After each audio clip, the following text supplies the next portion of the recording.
সম্মানিত দর্শক, রাজনীতির দুটো সমীকরণ একেবারে স্পষ্ট হয়ে পড়েছে।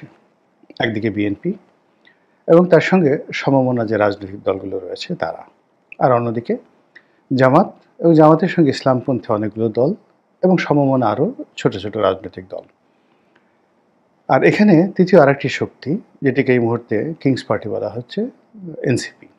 এনসিপি কি বিএনপির সঙ্গে যাবে না জামাতের সঙ্গে যাবে? এখানে সাধারণ মানুষের ধারণা হলো যে এনসিপি মূলত জামাতের সঙ্গেই যাবে। বিএনপি চেষ্টা করছে এনসিপিকে নেওয়ার জন্যে, কিন্তু সেটা কার্যত কতটা ফলপ্রসূ হবে সেটা আপাতত মনে হচ্ছে না। তো কাজেই নির্বাচনের যে দুটি মেরুকরণ, জামাতের নেতৃত্বে একটি গ্রুপ, বিএনপির নেতৃত্বে একটি গ্রুপ, এই সমীকরণ নিয়ে একটা আলোচনা করব। আরেকটি সমীকরণ হলো যে নির্বাচনটি আদৌ কি হবে কি হবে না। যদি নির্বাচন হয় তাহলে বিএনপির কী লাভ, জামাতের কী লাভ, আর বিএনপি না হলে, নির্বাচন না হলে এই রাজনৈতিক দলগুলোর কী কী ক্ষতি হবে সেই বিষয়গুলো নিয়ে আলোচনা করব। 3 নম্বর হলো যে কোনো জাতীয় সরকারের কোনো সম্ভাবনা আছে কিনা।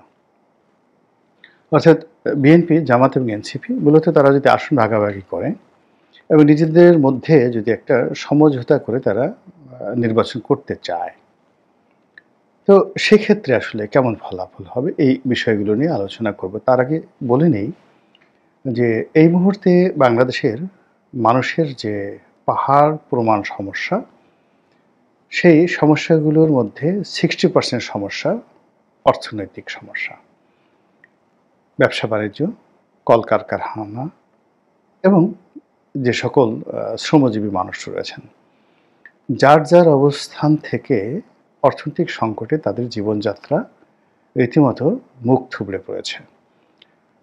ফলে জনগণের যে এই দুরবস্থা, সেই দুরবস্থার মধ্যে যতই রাজনীতির কথা বলা হোক না কেন, নির্বাচনের কথা বলা হোক না কেন, এটা হালে পানি পাচ্ছে না। এই গেল এক।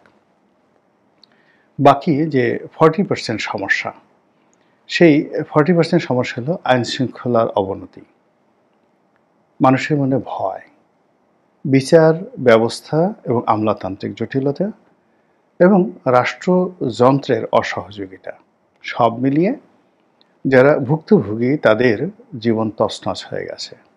আপনার যদি আয়করে কোনো মামলা থাকে, ভ্যাটে কোনো মামলা থাকে, আপনার যদি হাইকোর্টে কোনো মামলা থাকে, নিম্ন আদালতে কোনো মামলা থাকে, অথবা সেক্রেটারিয়েটে সচিবালয়ে কোনো কাজ থাকে, ভূমি অফিসে কোনো কাজ থাকে, গত 14 মাসে আপনি যে অভিজ্ঞতা পেয়েছেন এবং যেভাবে আপনার জীবন দুর্বিষহ করে তোলা হয়েছে, এই অবস্থায় যে আপনার কাছে গিয়ে কোনো জামাতের লোক আল্লাহর আইনের কথা বলে, বিএনপির কোনো লোক গিয়ে বাংলাদেশের জাতীয়তাবাদের কথা বলে, কিংবা অন্য কোনো রাজনৈতিক মতাদর্শ প্রচার করতে চায়, তাহলে এই যে 40% যারা লোকজন রয়েছে, যারা আইন শৃঙ্খলা, ব্যবসা বাণিজ্য এবং অন্য যে জটিলতা তারা তাদের জীবন পিষ্ট হয়ে গেছে, তারা মেজাজ ঠিক রাখতে পারবেন না। আপনারা দেখছেন যে মিস্টার রুবেল আজিজ, বাংলাদেশ টেক্সটাইলস মিল অ্যাসোসিয়েশন, বাংলাদেশের সবচেয়ে বড় প্রতিষ্ঠান, মানে আপনি বিজিএমইএ সবচেয়ে অর্গানাইজেশন হিসেবে সবচেয়ে প্রভাবশালী গার্মেন্টস মালিকদের সংগঠন, কিন্তু গার্মেন্টস মালিকদের মতো এত বড় সংগঠন না হলেও বিটিএমইএতে যে কজনই যারা মেম্বার আছেন তারা বাংলাদেশের সবচেয়ে ধনী এবং এলিট ব্যবসায়ী। মানে একটা গার্মেন্টসের জন্য যদি ধরেন গড়ে অ্যাভারেজে 10 কোটি টাকা ইনভেস্ট হয়, তাহলে একটি স্পিনিং মিল, যেটা বিটিএমের যারা সদস্য, একটি স্পিনিং মিল যদি ফুল কম্পোজিট হয়, তাহলে গড়ে 500 কোটি টাকা এখানে ইনভেস্টমেন্ট রয়েছে। তাহলে 500 কোটি টাকা যদি হয় তা 50টি গার্মেন্টসের সমান। তো সেই প্রতিষ্ঠানের, অর্থাৎ বিটিএমের যিনি প্রেসিডেন্ট রুবেল আজিজ, পার্টিজ গ্রুপের অন্যতম কর্ণধার প্রয়াত হাশিম সাহেবের পুত্র, তিনি এই সময়টিতে বেশ বিক্ষুব্ধ হয়ে পড়েছেন। গত 14 মাসে এলএনজি নেই, গ্যাস নেই, বিদ্যুৎ নেই এবং কলকারখানাগুলো চলছে না। এবং আপনারা যারা স্পিনিং মিল চালান, গার্মেন্ট চালান, যাদের ডাইং আছে, যাদের ওয়াশিং আছে, তারা বুঝতে পারেন যে গ্যাস না থাকলে, বিদ্যুৎ না থাকলে একটি শিল্প প্রতিষ্ঠান কী পরিমাণ আর্থিক লসের মধ্যে পড়ে। আর দ্বিতীয়ত যে ব্যাংকিং ব্যবস্থা, পোর্ট কাস্টমসের দুরবস্থা। মানে সব মিলিয়ে বড়, বড় শিল্প কলকারখানার মালিকদেরকে রীতিমতো পাগল বানিয়ে ফেলেছে। ফলে তারা তাদের কথা বলার চেষ্টা করছেন। বিজিএমের সভাপতি, বিটিএমের সভাপতি তারা সদল বলে প্রধান উপদেষ্টার সাথে দেখা করার চেষ্টা করেছেন। ডক্টর মোহাম্মদ ইউনূসের সঙ্গে দেখা আদৌ পায়নি। যখন তারা বলছেন যে একের পর এক শিল্প কলকারখানা বন্ধ হয়ে যাচ্ছে, তখন সরকারের পক্ষ থেকে যখন বলা হচ্ছে যে শিল্প কলকারখানা বন্ধ হওয়া মানেই মানে দেশের যে শিল্পের উন্নয়ন হচ্ছে না তা নয়। অথবা যখন বলার চেষ্টা করা হচ্ছে যে সকল শিল্প কলকারখানা বন্ধ করা হয়েছে এগুলোর মধ্যে যেগুলোর কমপ্লায়েন্স নাই, মানে যেখানে ভালো সুযোগ সুবিধা নেই, ওয়ার্কিং এনভায়রনমেন্ট নেই, বায়াররা যেগুলোকে সার্টিফাইড না করেছে সকল শিল্প প্রতিষ্ঠান বন্ধ হওয়া ভালো হয়েছে। এটা মানে রীতিমতো চপেটাঘাত না। আপনাকে যদি চুল ধরে শুইয়ে আচ্ছা মতো কেউ জুতো পিটা করে তখন আপনার যে বেদনাটা হবে প্রকাশ্যে, ঠিক এরকম শিল্প মালিকদের জন্য এই ধরনের মন্তব্য সেরকম অবমাননাকর। তারই প্রেক্ষিতে জনাব শেরুবেল আজিজ বিটিএমের সভাপতি তিনি বলেছেন যে ওই লোক, একটা বিশেষ লোককে উদ্দেশ্য করে বলছেন যে তিনি উন্মাদ হয়ে গেছেন, পাগল হয়ে গেছেন। তো এরকম যে একটা অবস্থা চলছে সেই অবস্থার মধ্যে তাদের কাছে, অর্থাৎ এই যে ব্যবসায়ী যারা লোকজন রয়েছেন তাদের কাছে Awami League, BNP, Jamaat does not matter. Yunus আসুন, মিলিটারি আসুন, কে আসুন ডাজ নট ম্যাটার। তাদের ঘটনা হলো যে আমরা বাঁচতে চাই। অনেক শিল্প মালিক পালিয়ে বেড়াচ্ছেন। এর কারণ হলো তাদের শ্রমিকরা তাদের কাছে টাকা পাবে। অনেকে মামলা মোকদ্দমা শ্রমিককে দিয়ে বসে আছে। সেই লেবার কোর্টে মামলা আছে, লোকাল কোর্টে মামলা আছে। অনেক শিল্প প্রতিষ্ঠানের বিরুদ্ধে তার অ্যাকাউন্ট, ব্যাংক অ্যাকাউন্ট থেকে শুরু করে বাড়ি গাড়ি সয় সম্পত্তি ফ্রিজ করে দেওয়া হয়েছে। বিকজ ভ্যাটের কর্মকর্তাকে হয়তো কেউ ঘুষ দেয়নি বা কাস্টমসে কোনো কর্মকর্তাকে ঘুষ দেয়নি, সে ইচ্ছা মতো একটা মানে শিল্প প্রতিষ্ঠানের বিরুদ্ধে 100 কোটি 200 কোটি টাকার একটা ডিমান্ড ইস্যু করে সে সেখান থেকে বদলি হয়ে চলে গেছে। এর কারণ হলো একটা পদে 1 বছরের জন্য আসতে হয়তো তাকে 50 কোটি টাকা ঘুষ দিতে হয়েছে। এসেই সে বড়, বড় ব্যবসায়ীদেরকে টার্গেট করে এবং ইচ্ছামতো ডিমান্ড করতে থাকে। তো এটা ব্যবসা যারা সংশ্লিষ্ট তারা বোঝেন।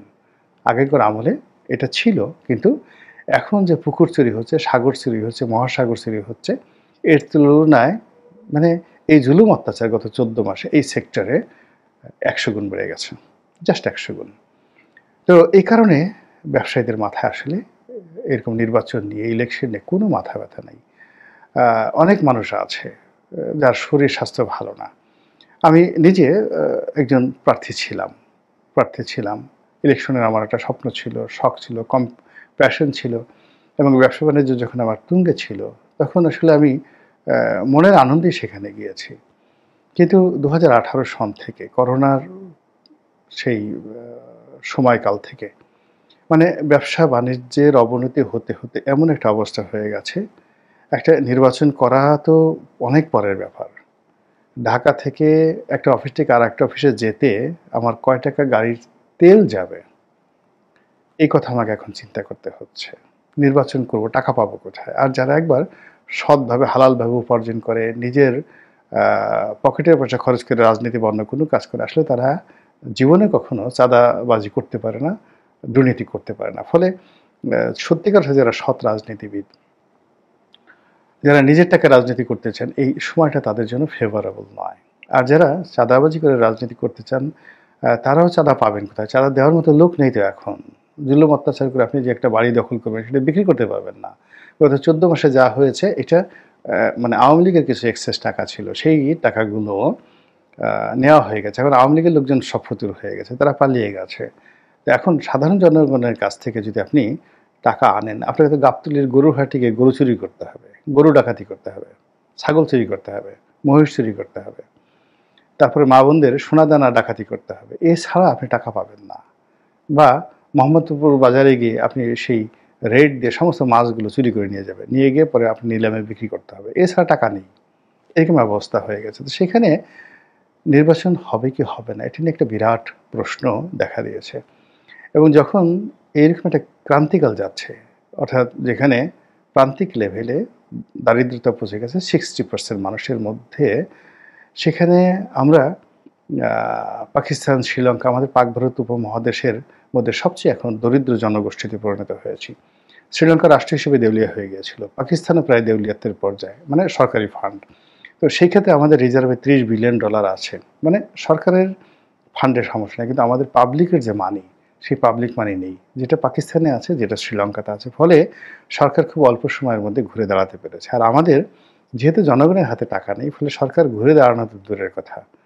সরকার যে জনবিক্ষোভের মুখে পড়বে, সেটা নির্বাচিত সরকার হোক, অনির্বাচিত সরকার হোক, অন্তর্বর্তীকালীন সরকার হোক, সেই গণবিক্ষোভের যে ভয়াবহতা, অতীতের যেকোনো গণবিক্ষোভ, গণ আন্দোলন, অভ্যুত্থান, গণ-অভ্যুত্থান তার চাইতে শত, শত গুণ মানে এটা নির্মম এবং নিষ্ঠুর হবে আগামী দিনগুলোতে। তো এই অবস্থাতে যে রাজনীতির যে মেরুকরণ, জামাত এবং বিএনপি একত্র হওয়া, বিএনপি, এনসিপি একত্র হওয়া, জামাত এবং ইসলামী দলগুলো একত্র হওয়া, জামাত এবং এনসিপি একত্র হওয়া, একত্রে নির্বাচন করা, এগুলো সবগুলো মানে শতভাগ অনিশ্চিত হয়ে পড়েছে। তার চেয়ে বড় ব্যাপার হলো নির্বাচনটি একেবারে ঝুঁকিপূর্ণ হয়ে পড়েছে। নির্বাচনের যে ডামাডোল, এটা যদি শুরু হয়ে যায়, সেই ডামাডোলের তোড়ে সাধারণ মানুষের উপর যে জুলুম অত্যাচার চলবে, এই যে এখন বিএনপি প্রার্থী ঘোষণা করলো, just let them play only for 7 days, তাদেরকে 7 দিন এই প্রার্থীরা শুধু আনন্দ করুক, ফুর্তি করুক, নির্বাচনী এলাকায় যাক। আপনি দেখেন টোটাল ইকোনমির উপর কী প্রেশার পড়ে। এবং এই যে নভেম্বরের যে পুরো মাসটি, তারপর ডিসেম্বর আসতেছে, শিডিউল ঘোষণা করে নির্বাচন পরিচালনা করার জন্য রাষ্ট্রের কত হাজার কোটি টাকা লাগবে। তো এসব মিলিয়ে মানে আমরা যে একটা ভালো কিছু হবে, এটার কোনো সম্ভাবনা নেই। দেশের যে অর্থনৈতিক রিপেয়ারমেন্ট দরকার, সোশ্যাল রিপেয়ারমেন্ট দরকার, ল অ্যান্ড অর্ডার পুনরুদ্ধার করা দরকার, এবং এর জন্য যে বুলেটিন আকারে কিছু কাজ করা দরকার, সেই কাজগুলো গত 14 মাসে করেনি। ফলে আগে যে রোগী নর্মাল বেডে ছিল, অর্থাৎ এই দেশটি শেখ হাসিনা চলে যাওয়ার পর যে অসুস্থতার মধ্যে ছিল, সেই অসুস্থতার এখন আইসিইউতে চলে গেছে। এখন আইসিইউতে অক্সিজেন দিয়ে যেভাবে রোগী বাঁচানো হয়, সেইভাবে দেশ আছে। যেই মুহূর্তে এই নির্বাচন নিয়ে আরও জটিল পরিস্থিতি তৈরি হবে, গণভোট নিয়ে আরও জটিল পরিস্থিতি হবে, তারপর নির্বাচনের তফসিল ঘোষণা করা হবে, তখন পুরো দেশের যে সিস্টেমটি রয়েছে, রাষ্ট্র ব্যবস্থা আছে, এটি অ্যাবসলিউটলি লাইফ সাপোর্টে চলে যাবে। আর যখন লাইফ সাপোর্টে এরকম একটা দেশ জাতি যায়, তখন তাদের পরিণতি কি হয়? বহুভাবে আমরা এই দুর্ভোগ দুর্দশার মধ্যে পড়েছি। জীবিত আছি, মহান আল্লাহর কাছে প্রার্থনা করি, আল্লাহ যতদিন তুমি বাঁচিয়ে রাখো, বেইজ্জতি হওয়া থেকে রক্ষা করো, অভুক্ত থাকা থেকে রক্ষা করো, দুর্ভিক্ষ থেকে হেফাজত করো আমাকে এবং এই দেশবাসীকে। আমরা এখন ভিক্ষা চেনে কুত্তা সামলার মতো পর্যায়ে পৌঁছে গেছি। বড় বড় কথা, বড় বড় বুলি, রাজা বাদশাদের হাতি ঘোড়া খেলা, এই জিনিসগুলো আমরা এখন আর সহ্য করতে পারছি না। আমাদের অন্ন দরকার, বাসস্থান দরকার, আমাদের নিরাপদ শিক্ষা ব্যবস্থা দরকার, আমাদের তরুণদেরকে যারা ঘর থেকে বের হয়ে গেছে, তাদেরকে আবার সেই ঘরে ফিরিয়ে আনা, শিক্ষা প্রতিষ্ঠানে ফিরিয়ে আনা, এটা আমাদের জন্য ফরজে আইন হয়ে পড়েছে। আল্লাহ তার ঐশী শক্তি দ্বারা আমাদেরকে